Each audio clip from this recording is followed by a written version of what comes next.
With the large amount of dart blasters coming out from multiple companies every year, it's no surprise that I happen to forget about a couple. And I don't mean like blasters I didn't know existed.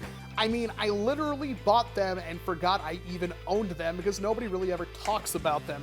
Case in point with a lot of blasters, but specifically the one we're talking about today is one of the hammer action blasters, which I don't have a very good history with. I know a lot of people like them, and it's obvious why people like them, but they've never really clicked with me, despite my absolute adoration for the cowboy fantasy lever actions and stuff like that. And, well, of course I have the Hammer Shot and the Sweet Revenge, and I prefer the Sweet Revenge, but the Hammer Shot looks better. And I've spent a lot of money and gotten those to kind of a meh status. I see why people like them. They're very good for, you know, humans versus zombies and stuff like that because you can dual wield them, but I never find myself in a situation where I need to single wield all that much, so they've never really done anything for me. Then there's the Persuader, which I got for free, and it's horrible. The grip is god-awful. It pinches your finger terribly, but the performance is pretty okay. Then there's two more I haven't ever gotten, which were the For Victory, which I've never seen in stores, although it looks darn cool, and I know Captain Xavier is a big fan of that. And then there's the Lawbringer, which I honestly want.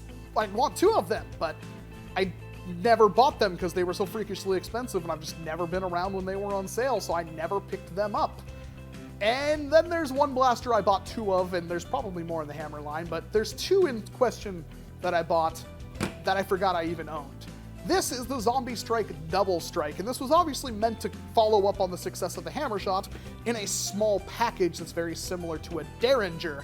In this case, you've got two barrels in a smart AR system with a Hammer Prime and a very, very small blaster. And I don't know why I never gave this thing a shot. I never did a video or anything on it, at least not on my channel, but this blaster is amazing. It doesn't obviously hit all that hard, but it's perfectly serviceable with slightly better than Jolt ranges with two shots, and yeah, it's very comfortable to use. The trigger brake is amazing compared to the hair trigger on the Hammer Shot, although you still have to kind of put your finger off the trigger in order to prime it for it to catch. Not a big problem with this since there's plenty of room in this trigger guard. So honestly, I'm a big fan, and I don't know why I never gave this thing more of a chance to begin with. I wish I could find my other one, but I can't. But you'll notice this one's kind of edited, and there's a good reason for that, because early one morning, Tactical Foam sent me a message with a link to Thingiverse and just said, print this. Yes, I do have a 3D printer, and when I saw what he linked me, I was all on board. It looked phenomenal, and again, it was for a blaster like this thing that I think the only modifications I've really seen out of this were like people like the German LARPers singling them down and making the bottom barrel kind of look like an ejection rod to make it look more like a Colt Navy. This is, well, I can see why people do that, because this thing, while it does look kind of cool, except for this whole barrel system, this is the thing that upsets me the most, is when the darts are in the barrels, not only are they at different heights, but they stick out like half an inch, and I hate that. I hate when blasters do that, and I don't know why Hasbro continues to do such things. Just make it a fully flush barrel, darn it. Well, my prayers have been answered from that piece that Tactical Foam told me to print out, which is this. Now, I've printed it out of this weird gray plastic because this is thermochromatic plastic. It changes color when it heats up. It goes from this dark gray, well, when it gets cold, it gets even darker, almost black, and then when it heats up, it gets white. And I bought this plastic because I was going to put, print flywheel cages out of it to try to see if I can tell how badly or get to a point like it, because people say that with the open flywheel project cages, with certain motors, 3D printed of course, they have a tendency to melt, which is a problem. And I hope to address that with trying to use you get it, that's why I have it. But I only had that plastic, the beautiful blue stuff that I use for printing everything else. This is an open flywheel project Cyclone Shock shotgun turret. Well, I ran out of it, which is a shame. So I printed it off in this anyway, because it's just a small little piece. It's tiny, and it came off pretty much exactly like this. I printed it like that, and it worked perfectly fine. And this is my favorite thing ever. So we obviously see the double strike. I didn't have to edit it. I sanded off the front post there and a little bit off the bottom. And that's all you have to do because there's not even a screw required. You just fit it on there. And it attaches pretty securely. It's not going to come off. You could always glue it if you're really interested. I'm not. I think it fits just fine. I have done a little bit extra. I did sand off the little ridges right there and sanded this down just slightly so it fits a little more flush, but honestly, this is the coolest looking blaster. I cannot even. This completely changed my opinion, and there's a practical use for this. For the whole thing in the front now makes it effortless to reload the blaster. It actually increases your reload speed, which is a boon, a very, very important thing. It's like a flared magwell, but for a hammer action jolt. But it's kind of missing something. This does look rad, but it's kind of missing something. So I dug a little bit deeper on Thingiverse, and I found a 3D printed sight. Now, obviously, there's a front and a rear. I only printed off the rear because that's all I needed, and that fits on a NERF rail perfectly fine. And if that isn't the coolest thing ever, well, you have different tastes than me, obviously. But I think that is so cool. Oh my gosh, that looks so good. I forgot it was even loaded right there. This is easily my favorite pistol now. Is it practical? Well, kinda. It's a very thin profile. 2 shots is way better than 1 because you can either tag out 2 targets or you have a second shot to hopefully hit your target with.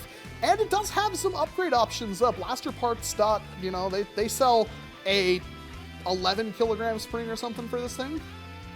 It has a slightly big plunger too, but not super huge.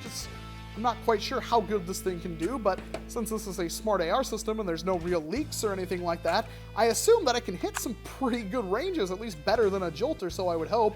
My main concern is that the bottom rail here is Picatinny and not NERF. If I take my calipers here, these are, what, like, yeah, it's like 18 millimeters or something like that. And this one's more like 20, something like that. Kind of wish this was a NERF rail, but I mean, NERF rails are historically pretty bad, so whatever. Now that I have this, I want to do more modifications, so it's all most likely upgrade with one of those springs, and I'd really like to hear your suggestions on what kind of modifications besides an obvious paint job, which would ruin the thermochromatic plastic, but whatever. I don't like the grip just because it doesn't really look modern now, as modern as that front barrel. So I'll definitely be trying to change that out with something. But other than that, I can't really. I asked the Fuzzy Walrus Industries Discord, there's a link to it down in the description box below, if they knew of any good modifications, like better quality of life improvements for the Doublestrike, and they came up with like, oh, you should single it or you should turn it into a shotgun, neither of which I really wanted to do. There's one annoying feature is that when you pull that down all the way, that can sometimes dislodge your dart, which is pretty annoying. And that's about it, really. There's not a whole lot to this. I did print off one extra sight, if I could get your opinion. There is, of course, the 2 rear posts, but I also printed off this kind of ring thing, which is my favorite optic generally. It's what the long strike sight uses. And I'm not sure how I feel about that. It feels a lot like Destiny to me, like one of the hand cannons from Destiny at that point. In fact, I'm sure there's actually hand cannons that use that kind of sight, but whatever one you feel is better. This is kind of like my... I'm looking for your guys' idea. This is, I'm obviously going to modify one of these and print, you know, not print, I don't really think I'm going to print anything else out, but do some body modification to this. I might edit this rail, edit this a little bit different if people have some good ideas, because the STL file is editable from Thingiverse. And I'm pretty excited, honestly. I am very, very happy with how this turned out. I even printed out a second one here, just because I'll probably send one off to Captain Xavier to see what he does with it. But these things are just... I love the Doublestrike now. It's quickly turned into one of my favorite blasters. So let me know what you think and what ideas you have, and if I take your idea, I will definitely give you a shout out in the finished video, probably next week when I start working on this thing, because it shouldn't take me that long, although I am historically terrible at painting, so we'll see how that works out. But regardless, this has been Walcom S7's Hands. Thank you very much for watching this video. Of course, I hope to see you in an entirely different one, or maybe even something very similar when we visit this thing again when it's all nicely painted up and redone. So, let's see what happens.